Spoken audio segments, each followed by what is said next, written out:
আসসালামু আলাইকুম ভিউয়ার্স। আশা করি আপনারা সকলে ভালো আছেন। তো আপনারা যারা ভাবছেন যে ফেসবুক থেকে টাকা ইনকাম করবেন বা পেজ থেকে টাকা ইনকাম করবেন, তো আপনাদের সামনে বর্তমানে একটি সমস্যা দেখাচ্ছে যে কন্টেন্ট মনিটাইজেশন পলিসি ইস্যু। তো এই সমস্যাটা অধিকাংশ মানুষের হয়ে থাকে। তো আমি আপনাদেরকে দেখাবো এই সমস্যাটা কিভাবে সমাধান করা যাবে এবং এই সমস্যাটা কেন হয়, আমি আপনাদেরকে সেই বিষয়ে আজকে জানাবো। তো ভিউয়ার্স, আপনারা আপনাদের অফিসিয়াল ফেসবুক অ্যাপসে যাবেন, যাওয়ার পর দেখতে পাবেন যে ড্যাশবোর্ড, প্রফেশনাল ড্যাশবোর্ড। এই ড্যাশবোর্ডে আসার পর দেখবেন যে মনিটাইজেশন একটা অপশান আছে, এইখানে যাবেন। এখানে ক্লিক করার পর আপনারা এই যে ইনস্ট্রিমেট, এখানে একটা ইনস্ট্রিমেট অ্যাড আছে, এই অপশানে ক্লিক করবেন। ভিউয়ার্স, এখানে ক্লিক করার পর দেখবেন যে এখানে 5টা ক্রাইটেরিয়া দেওয়া আছে। এখানে তার মধ্যে একটা হচ্ছে আপনি কোন দেশে থাকেন, এটা প্রায় সবারই এলিজিবল হয়। একটা হচ্ছে যে কন্টেন্ট মনিটাইজেশন পলিসি, আর একটা হচ্ছে যে 5,000 ফলোয়ার, এটা সবাই পারে।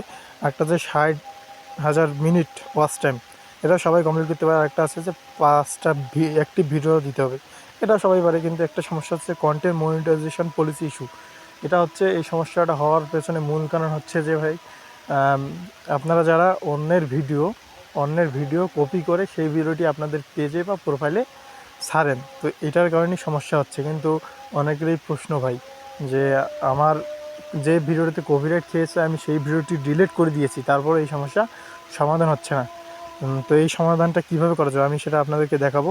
তো প্রথমে আপনারা এখান থেকে একটা স্ক্রিনশট নেবেন। স্ক্রিনশট নেওয়ার পর আপনারা চলে যাবেন আপনাদের প্রোফাইলে। আমরা চলে যাব আমাদের প্রোফাইলে যাওয়ার পর এখানে একটা অপশন আছে, দেখেন যে 3 ডট অপশন।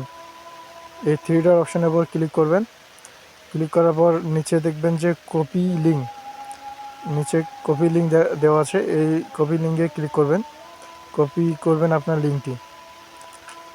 তারপর ভিউয়ার্স, আমার ডিসক্রিপশনে আমি একটা, তো ভিউয়ার্স আমি আগে থেকে নোটপ্যাডে একটা লেখা লিখে রেখেছি। তো এই লেখাটি আপনাদের আমার ডিসক্রিপশন বক্সে দেওয়া থাকবে, আপনারা সেই লেখাটি কপি করবেন। তো ভিউয়ার্স, এখানে আমি আমার পেজের লিঙ্কটি দিয়ে দেব। তো দিয়ে দেওয়ার পর এই লেখাটা আমি কপি করব, কপি করা শেষ। তো আবার আমি আমার অফিসিয়াল ফেসবুক অ্যাপসে যাব। যাওয়ার পর আপনারা দেখতে পাবেন যে এখানে একটা 3 ডট আইকন আছে। তো এখানে ক্লিক করবেন, ক্লিক করে নিচে আসবেন। নিচে এসে হেল্প অ্যান্ড সাপোর্ট অপশান আছে, এখানে আপনারা ক্লিক করবেন। ক্লিক করে দেখবেন যে রিপোর্ট এ প্রবলেম, এই অপশানে ক্লিক করবেন।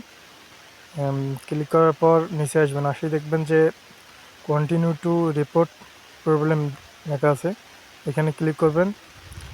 ক্লিক করার পর এখানে দেখেন একটা ক্রিয়েটিং রিপোর্ট, এখানে একটা তৈরি হয়ে যাবে। তারপর এখানে ইনক্লুড অপশান আছে, ইনক্লুড অপশানে ক্লিক করবেন। ক্লিক করার পর আপনারা নিচে আসবেন, নিচে এসে দেখবেন যে পেজ অপশান আছে। তো এই পেজে ক্লিক করবেন। ক্লিক করার পর এখানে একটা অ্যাটাচমেন্ট আছে। তো এখানে আপনারা যারা স্ক্রিনশট নিয়েছেন, এখানে ক্রস করে আপনারা আপলোড ফ্রম ফোন, এখানে যাওয়ার পর যে স্ক্রিনশট নিয়েছেন ওইখানে আপনারা এটা সাবমিট করবেন। করার পর এখানে আমি যে লেখাটা কপি করলাম ওইটা পেস্ট করব। তো আমরা ফেসবুকের কাছে যে আবেদনটা করব, সেই আবেদনটা কি লেখা থেকে করব, তো সেটা আমি আপনাকে বাংলা করে দিচ্ছি। তারপর আমরা এখানে দেখেন যে সেন্ড একটা অপশন আছে। তো এই সেন্ড অপশনে আমরা ক্লিক করব, ক্লিক করে আমরা রিপোর্ট পাঠাবো। তো এইভাবে বাগ রিপোর্ট তৈরি হয়ে যাবে, এইভাবে রিপোর্ট পাঠাবো। এইভাবে আপনারা 72 ঘন্টা পর পর, অর্থাৎ 3 দিন পর পর আপনারা রিপোর্ট পাঠাবেন। 3 দিন আমার রিপোর্ট পাঠা হয়েছে, 3 দিন পাঠাবেন। সাথে সাথে আপনারা প্রায় 2-3 দিন লাইভ ভিডিও করবেন, 2-3টা 10 থেকে 15 মিনিট করে। তো আমি কী লেখা থেকে ফেসবুককে অ্যাপ্লাই করলাম, যে রিপোর্ট পাঠালাম সেটা হবে যে hello Facebook team, I got my Facebook page content monetization policy issue. আমার পেজে আমি মনিটাইজেশন পলিসি ইস্যু পেয়েছি।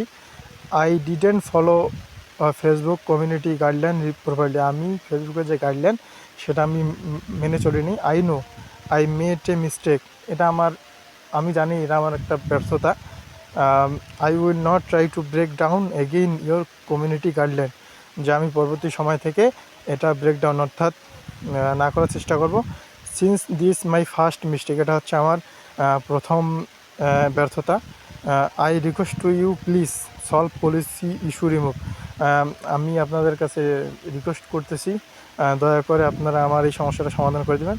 তারপর পেজ লিঙ্ক দেওয়ার পর থ্যাংক ইউ, এভাবে আপনারা রিপোর্ট পাঠাবেন।